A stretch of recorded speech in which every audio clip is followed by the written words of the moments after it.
Meus amados irmãos, minhas amadas irmãs, sejam muito bem-vindos ao canal do YouTube da Paróquia Mãe Santíssima. É uma grande alegria para nós estarmos nesse terceiro domingo do mês de setembro conversando com vocês sobre a Palavra de Deus.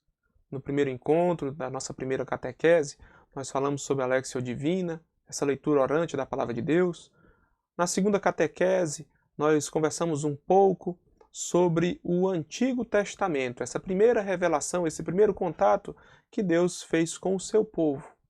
Hoje nós falaremos um pouco sobre o Novo Testamento, essa revelação divina a partir da figura de Cristo. Antes, no entanto, vamos fazer um pequeno momento de oração. Em nome do Pai, do Filho e do Espírito Santo. Amém.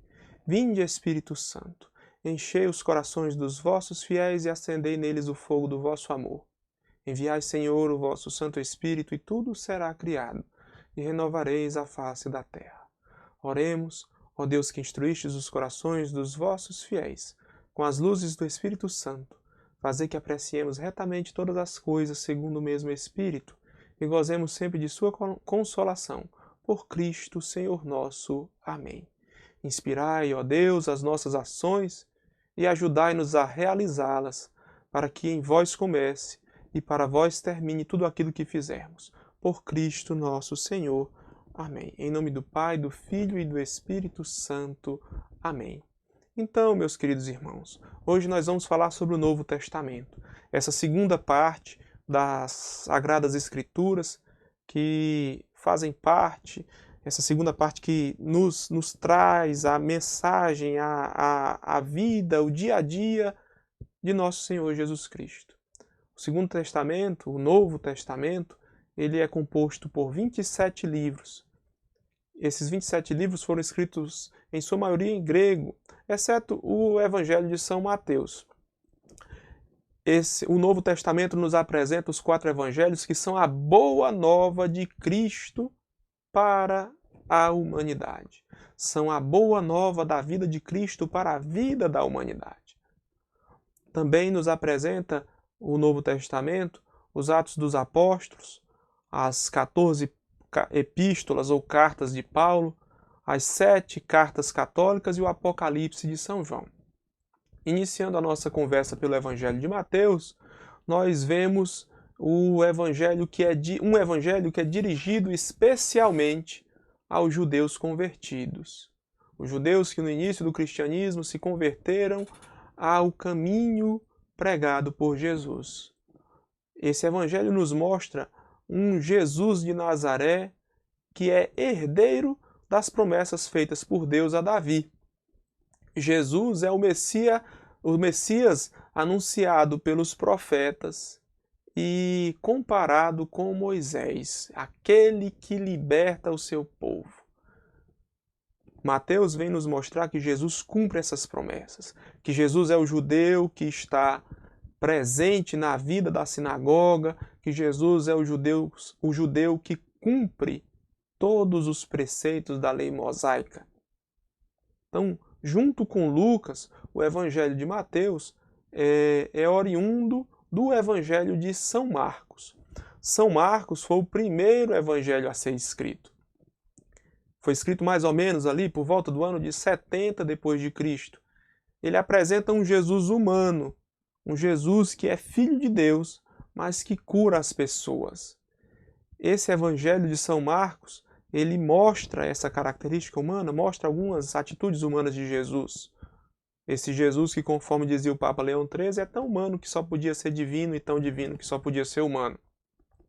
O Evangelho de São Marcos é dirigido aos cristãos convertidos do paganismo.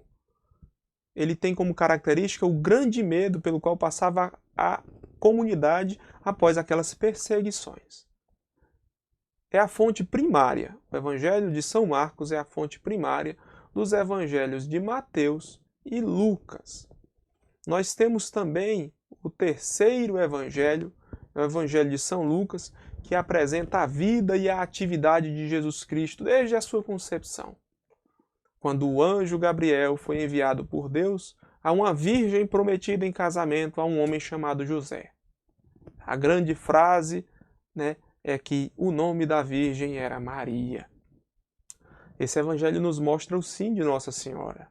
Esse evangelho nos mostra o fiat daquela que se fez serva do Senhor, para que Deus fizesse nela cumprir a sua vontade. Nós observamos também que o evangelho de São Lucas narra uma grande viagem de Jesus. Jesus que sai da Galileia, era chamado de Galileu, e vai até Jerusalém.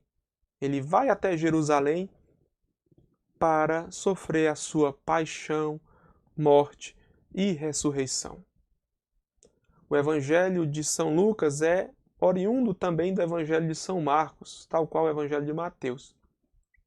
Ele dirige-se aos cristãos que estão vindos do paganismo e tem o objetivo de fortalecer a fé e de dar aos cristãos uma grande ênfase na misericórdia divina. Deus é misericórdia. O quarto evangelho é o evangelho de São João, o evangelho de uma testemunha ocular. É o evangelho, é um escrito original, é um evangelho especial. Ele é escrito a partir do testemunho do próprio autor.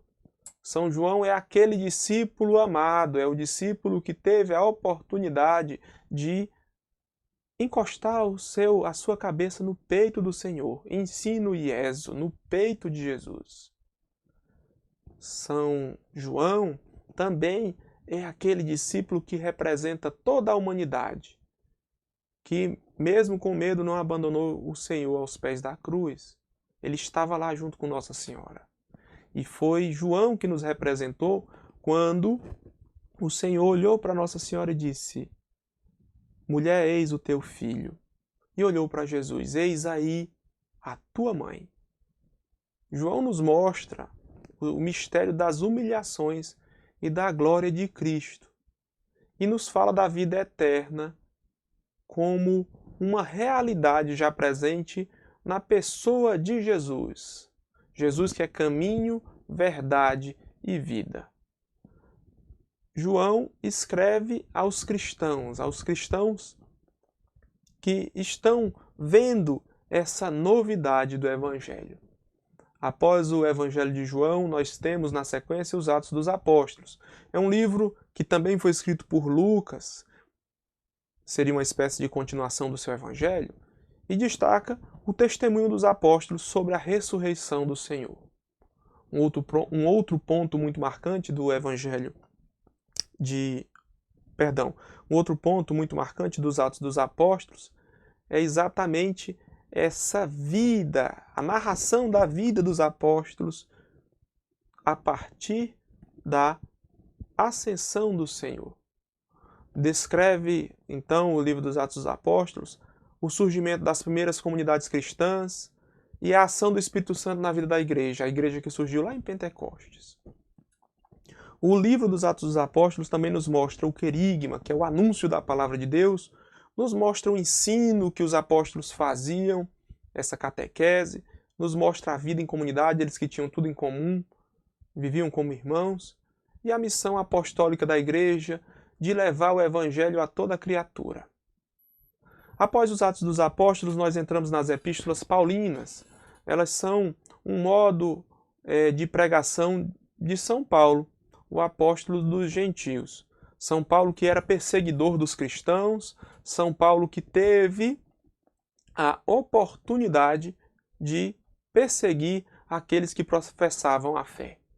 Ele se converteu lá no livro dos Atos dos Apóstolos e passou a ser um verdadeiro profeta, o apóstolo dos gentios. Ele se considera apóstolo.